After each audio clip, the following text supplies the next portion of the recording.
You know, it's been almost 2 decades since I stopped drinking soda, and I learned a very powerful lesson when I stopped drinking soda. You see, my parents had been trying to get me to cut back on soda. They didn't necessarily want me to quit drinking it, but I was drinking an excessive amount of soda, that's for sure.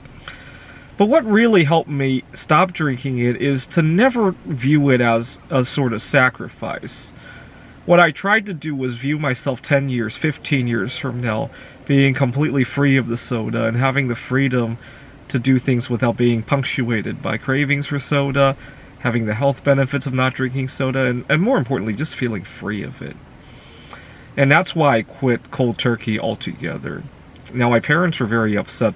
After I quit cold turkey, they thought I should enjoy life and drink an occasional soda. But you know what? Who defines whether or not one enjoys their life, right? That always bothered me.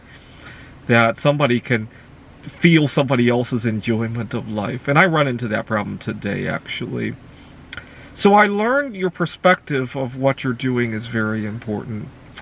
Now that kind of ties into why I think a lot of people who are in differences in their relationship have issues, especially here in the United States. We don't seem to have that problem around the world because of a language issue. Now, I despise when people talk about singles as if they're a homogeneous group. We have at least two groups of people who are single, and probably more, but at least two, right?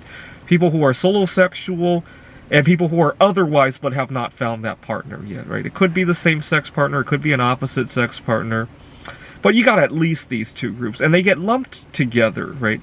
Even people who want to talk about rights of single individuals at the workplace or otherwise always lump these two groups together.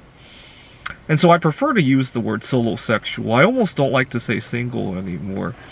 You know, solosexuals should also get vacation, right? Solosexuals should also be able to take care of, should be able to go out on a date without being marginalized, right? I usually prefer to say it that way because it emphasizes that not everybody is looking for somebody, right? I was looking at an article about singles in the workplace and how the workplace could facilitate them being able to go out and meet somebody. And that's only one group of singles. So what about the other group, right? That's what I'm thinking. And interestingly, sexual orientation is a federally protected class. Marital status is not, right? So I wonder what would happen if you identify as solosexual instead of single, right? I recently had to complain about a former workplace, and in the complaint I wrote solosexual because I figured that would afford more protections. We'll have to see how that turns out.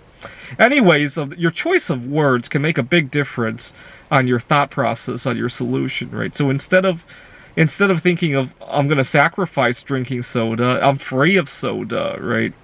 And similarly, use the correct terminology for your status, and I think you'll get much further, right? I think part of the problem, which is interesting because I would imagine the problem with being advocating for singles is that these two groups have very different objectives, right? And unfortunately, fortunately, I think both of these groups are pretty big, right? And if they would only speak for themselves and not as a group, as a whole, which have conflicting needs, I think we would get much further, right?